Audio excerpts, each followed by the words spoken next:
Hi అండి అందరికీ. Cup బియ్యంతో సింపుల్గా ఇలా పునుగులు చేసుకోండి. ముందుగా ఒక కప్పు బియ్యం తీసుకోండి. నేనైతే రేషన్ బియ్యం తీసుకున్నాను. బియ్యాన్ని 1-2 సార్లు నీట్గా వాష్ చేసుకొని ఒక గంట సేపైనా నానబెట్టుకోండి. తర్వాత ప్రెషర్ కుక్కర్లో 2 మీడియం సైజు ఆలుగడ్డలు కట్ చేసుకొని 3 విజిల్స్ వచ్చేంత వరకు ఉడికించుకొని పొట్టు తీసుకొని పక్కన పెట్టుకోండి. తర్వాత నానబెట్టుకున్న బియ్యాన్ని మిక్సీ జార్లోకి వేసుకొని ఉడికించుకున్న ఆలుగడ్డలను కూడా వేసుకొని గ్రైండ్ చేసుకోండి. వీలైనంత మెత్తగా గ్రైండ్ చేసుకోవాలి.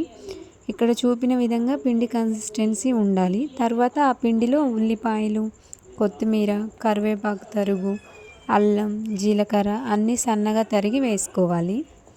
తర్వాత స్టవ్ ఆన్ చేసి కళాయి పెట్టుకొని ఆయిల్ వేసి ఆయిల్ హీట్ అయ్యాక పిండి మిశ్రమాన్ని కొద్ది కొద్దిగా పునుగుల్లా వేసుకొని గోల్డెన్ బ్రౌన్ కలర్ వచ్చేంత వరకు వేయించుకొని తీసుకోవడమే.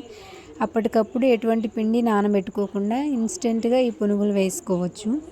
వీడియో నచ్చితే లైక్ చేయండి, సబ్స్క్రైబ్ చేసుకోండి ఫ్రెండ్స్.